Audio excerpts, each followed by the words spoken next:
प्रभाकर झाली का तयारी सगळी केसची? अरे नाही, त्याचसाठी फोन केला होता तुला. तू काय काळजी करू नको, कोर्टात पुरता हैराण करून सोडतो की नाही बघ. नुसतं हैराण नाही करायचं, त्याची सगळी मस्ती जिरवायची आहे मला. काय होतं ना, कोर्टात एकदा का तुमची लक्तर वेशीवर टांगली गेली की त्या जेलमध्ये जाण्यापेक्षा तो शब्दांचा मार असाही होतो माणसाला, कळलं? यू डोंट वरी, तो होईल सगळं व्यवस्थित. हे बघ, तू तुझ्या पद्धतीनं तुला जे काही करायचं ना ते कर, पण मला मात्र त्याच्या नांग्यात ठेचलेलं बघायचे आहेत. तू कशाला काळजी करतो, मी बसलो ना इकडं. आणि आपल्याला विशेष काही करायची गरजच नाही रे, त्याचा ट्रॅक रेकॉर्डच इतका खराब आहे की त्यानेच आपलं अर्ध काम करून ठेवलेलं आहे. हा, तू फक्त एक काम कर, तू ते मला बोलला होतास ना, त्या मंजिरीची कोणतरी मैत्रीण आहे, अरे ती रे, जिच्या घरी जाऊन तुझ्या जावयानं काहीतरी तमाशा केला होता. हा, तिच्याशी बोलून जरा तिला मला भेटायला सांग. का तिला कशा करता? अरे कोर्टासमोर जर त्याच्या बाहेर खालीपणा त्याची नालस्ती करायची असेल तर ती मुलगी फार महत्वाची साक्ष आहे, तर तेवढं जरा कर. ठीक आहे, ठीक आहे, मी बोलवतो तिला. आणि काही लागलं तर मी तुला फोन करीन, डोंट वरी. चल ठेवतो रे. Okay, bye. बाबा, कुणाचा फोन होता? अगं माझ्या एका मित्राचं भेटायचं म्हणत होतं. म्हणजे फार जवळचा नाही येत, ओळखत नाही त्याला, पण कॉन्टॅक्ट मध्ये असतो अजूनमधून. तू कुठं निघाली? ते शुभ्राचं सामान घ्यायचंय जरा, बेबी ऑइल, 1-2 कानटोप्या वगैरे.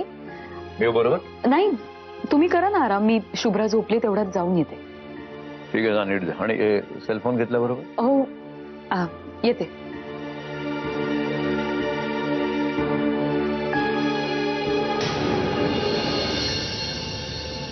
सत्या, कुठं निघालास? मी जरा मंजिरीला भेटायला चाललोय. मंजिरी म्हणजे? ते जे ठरलंय त्यात काही बी बदल होणार नाही. माझं जरा वेगळं महत्वाचं काम आहे, बोलायचंय तिच्या संग.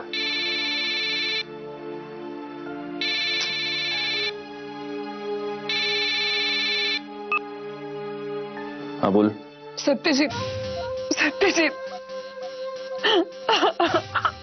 प्रिया, रडायला काय झालं तुला? काही नाही झालं, काही नाही झालं मला. काय झालं रडायला? ते नेहमीच माझ्यात आणि सुहास मध्ये पुन्हा एकदा. हे बघ, काय झालं ते न रडता सांगणार आहेस का? सत्यजित, तू भेट मला, मी भेटून बोलते तुझ्याशी. मला तुझ्याशी खूप बोलायचंय, खूप महत्वाचं काम आहे माझं.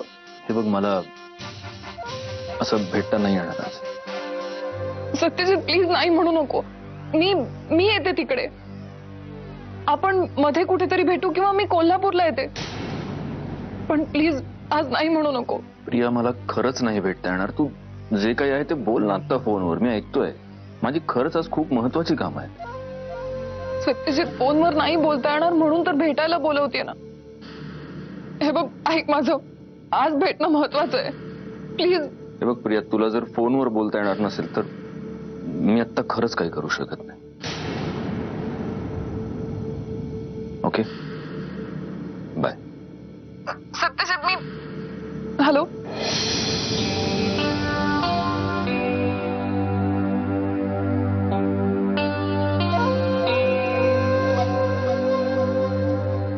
प्रियाचा फोन होता ना? काय म्हणत होती? काय नाही, तिचे आणि सुहासचे काहीतरी प्रॉब्लेम्स झालेत, तिला आत्ताच्या आत्ता भेटायचंय. मी म्हटलं फोनवर बोलत नाही. मग जाणार आहेस तू? नाही. कसं आहे आत्ते, आता माझ्यासाठी ना प्रिया महत्वाची आहे ना मंजिरी. माझ्यासाठी फक्त माझी लेक महत्वाची आहे. तिच्यासाठीच चाललोय मी. येतो.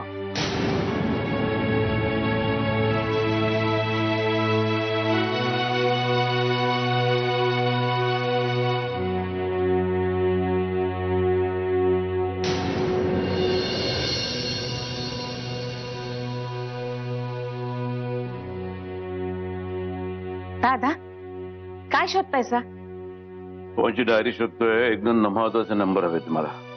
ही काय डायरी? माझी डायरी नाही, मंजिरीची डायरी शोधतोय. मी बघते. कालच इकडची आवरावर केली ना, सटकन ध्यानात येत नाही बघा. शुभ्र रडते का? नाही, झोपली आहे शांतपणा.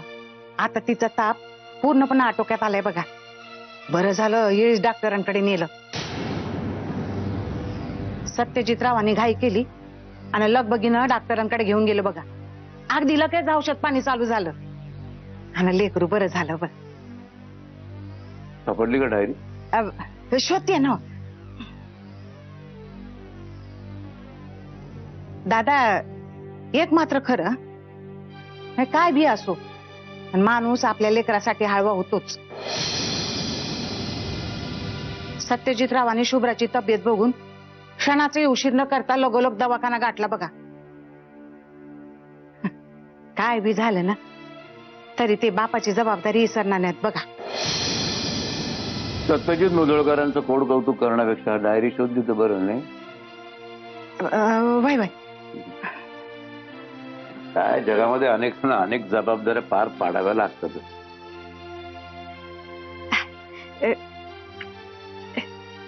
सापडली डायरी. आणि निघा.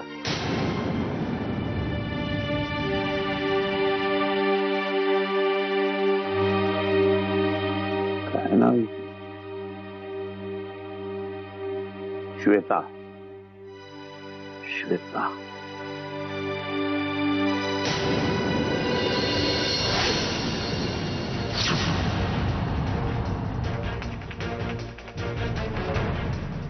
तू म्हणालीस त्याप्रमाणे आपल्यात बोलण्यासारखं आता खरंच काही उरलं नाही. त्यामुळे थेट मुद्द्यावर येतो. मला शुभ्रा हवी.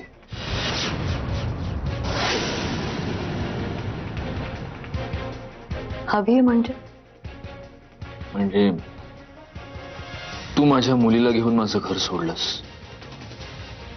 तिला माझ्यापासून असं तोडण्याचा तुला कितपत अधिकार होता हा वादाचा मुद्दा आहे. आता मी माझा अधिकार परत मागतो. मला शुभ्रा परत हवी.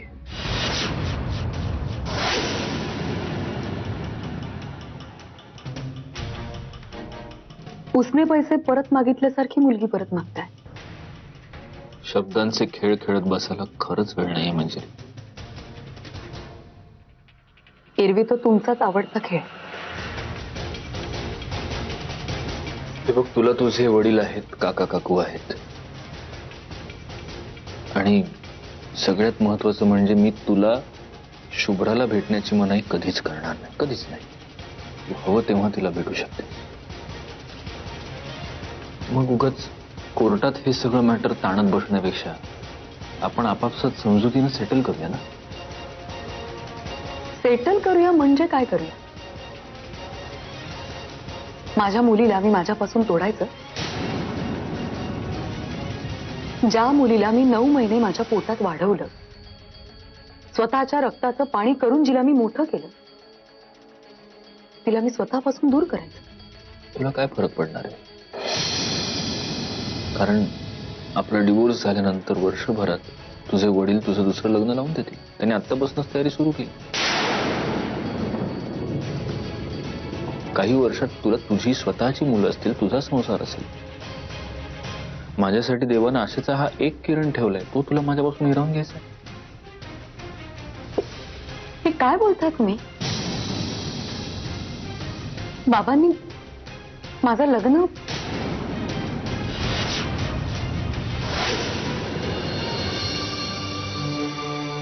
हॅलो प्रिया. आत्या बोलते. कशी आहेस? मी ठीक आहे. प्रिया, तू सत्याला फोन केलतास ना? त्याला भेटायचं म्हणत होतीस?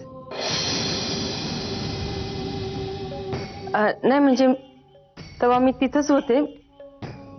काय झालं ग? नाही, सत्या सांगत होता की तू रडत होतीस म्हणून. सांग ना काय झालं? काही नाही आत्या. अगं ते नेहमीच आमचं. माझं आणि सुहासचं पुन्हा एकदा भांडण झालं. काय म्हणले सुहासराव? काही नाही, ते महत्वाचं नाहीये. प्रिया, मी येऊ का तिकडं? नाही म्हणजे तू म्हणत असेल तर. नाही, नको नको आत्या. अगं आता मला सवय करून घेतली पाहिजे या सगळ्याची, नाही का? किती दिवस मी तुमचा आधार घेत राहणार आणि किती दिवस तुम्ही सगळे तुमची कामधामं सोडून इथे येत राहणार आमची भांडणं सोडवायला. तसं नाही प्रिया, सत्याना हल्ली लई त्रासलाय ग. अगं त्याच्या मागे धावपळच लागली या. आता सुद्धा काहीतरी महत्वाच्या कामासाठीच गेलाय, म्हणून तुला म्हणत होता की फोनवर सांग म्हणून. हे बघ प्रिया, माझ्याच्यानं काही होणार असेल ना तर मला सांग ना, तर म्या बोलू का सुहासरावांशी? नाही, नको, खरंच आत्या. मी बघते काय ते, तू नको काळजी करू. ठीक आहे. हे बघ, काळजी घे स्वतःची. हो. आणि काय गरज पडली ना तर मी हाय तुझ्या संग.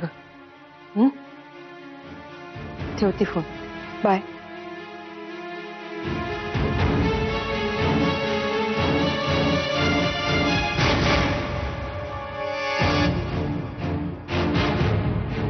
कोणाचा? प्रियाचा फोन होता का? वय काय म्हणाली?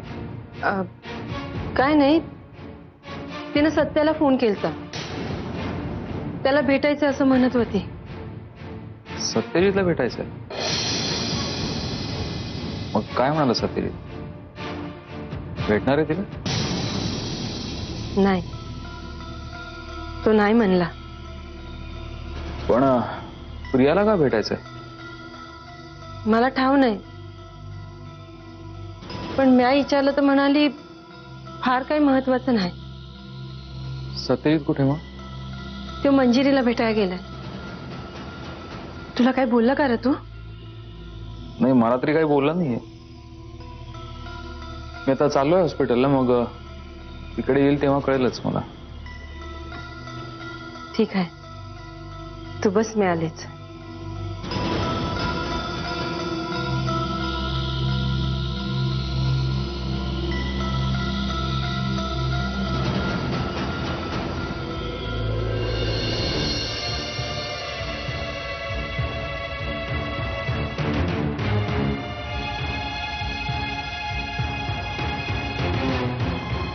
अनघा, विहंग बोलतोय. एक काम करशील, सत्यजित येईपर्यंत हॉस्पिटलला थांबशील? मंजुषा आहे तिथेच. मला एक महत्वाचं काम आहे, मी पुण्याला जाऊन येतोय. बाय.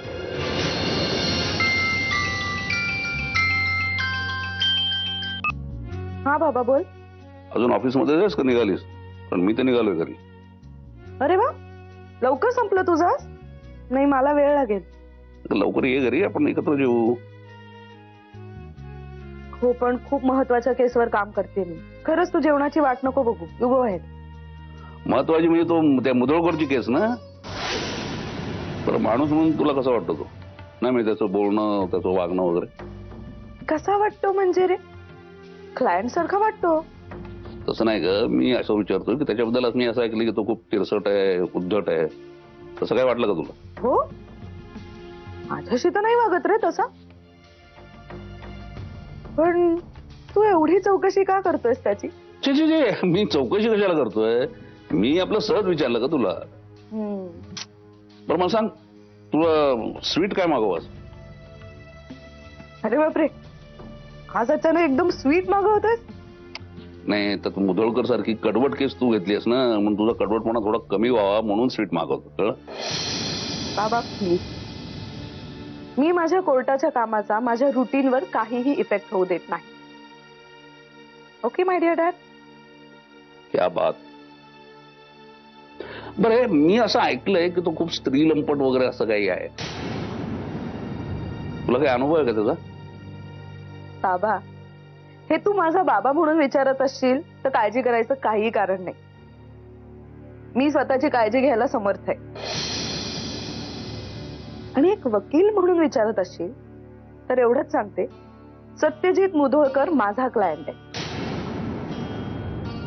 माझ्या क्लायंट बद्दल जे काही डिस्क्लोज करायचं आहे ना ते मी कोर्टात करेन. त्यामुळे उगाचच माझ्याकडनं नकळत त्याच्याबद्दल माहिती घेण्याचा अयशस्वी प्रयत्न करू नकोस. ओके? वा, it's like my daughter, very sweet daughter.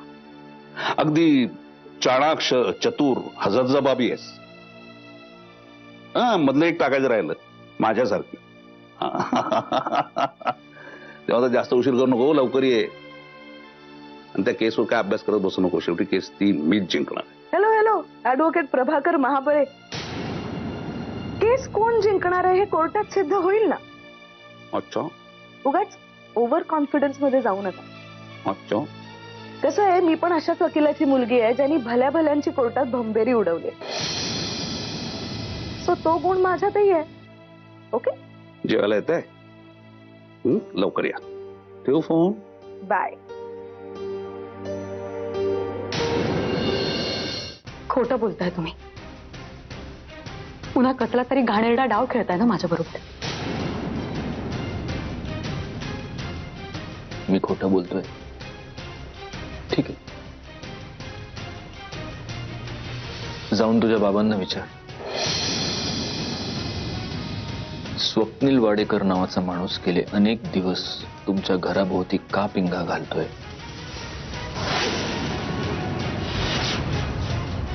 जाऊन विचार तुझ्या बाबांना. मी माझी आयडेंटिटी बदलून खोटं नाव घेऊन त्याच्या ऑफिसमध्ये नोकरीला का लागलो असा प्रश्न पडला होता ना तुला.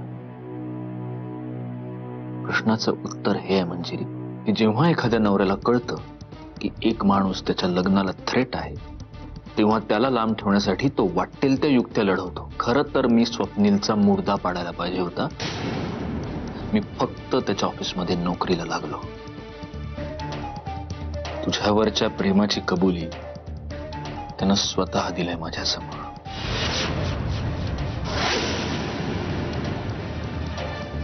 नाही नाही, खोटं आहे हे सगळं.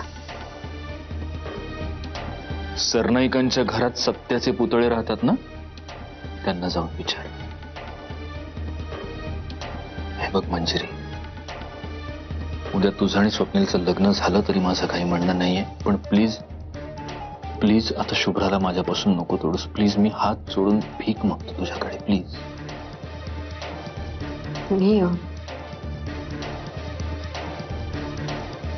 मला घरी गेलं पाहिजे. माझ्याशी बोलल्याशिवाय नाही. काही एक बोलायचं नाहीये मला तुमच्याशी सत्यजित. या सगळ्याला फक्त तुम्ही जबाबदार आहात.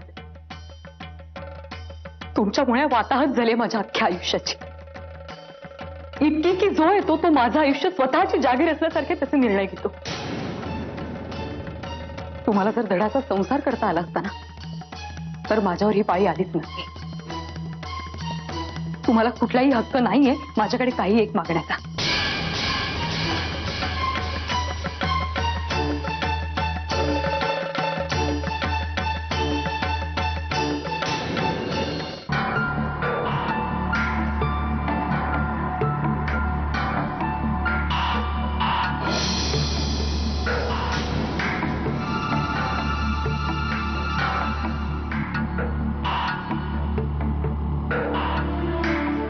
अरे म्हणून आलीस तू? बराच वेळ लागला तुला यायला.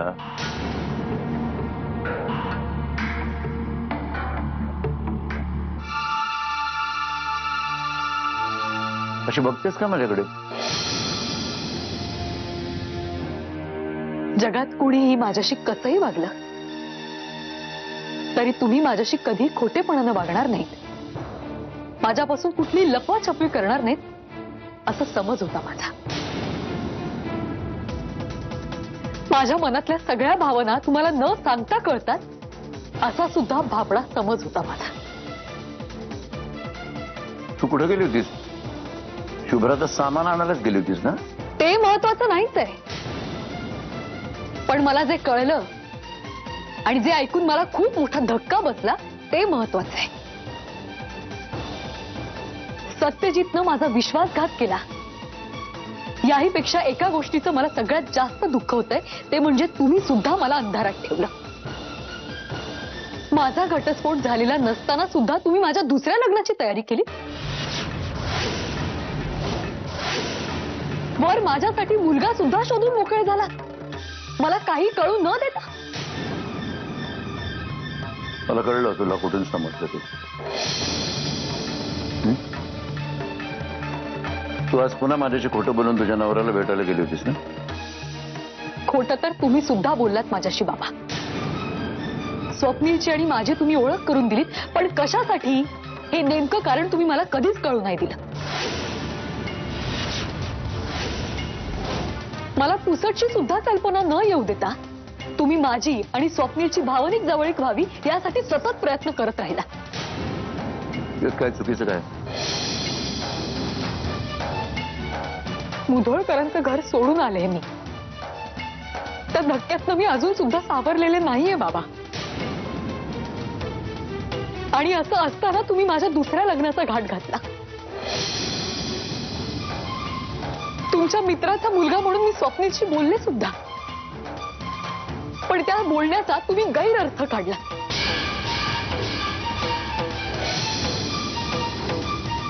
स्वप्नील एक फॅमिली मेंबर आहे हे मान्य आहे मला, पण मी त्याच्याबद्दल तसा विचार कधीच केला नाही. इतकी साधी गोष्ट तुम्हाला नाही कळली बाब.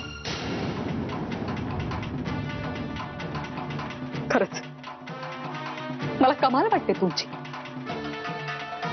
लोकांना ओळखण्यात तुमच्याकडून चूक होत नाही असं तुम्हीच म्हणता ना, मग स्वतःच्या मुलीचं मन ओळखण्यात तुमची कशी काय चूक झाली बाबा?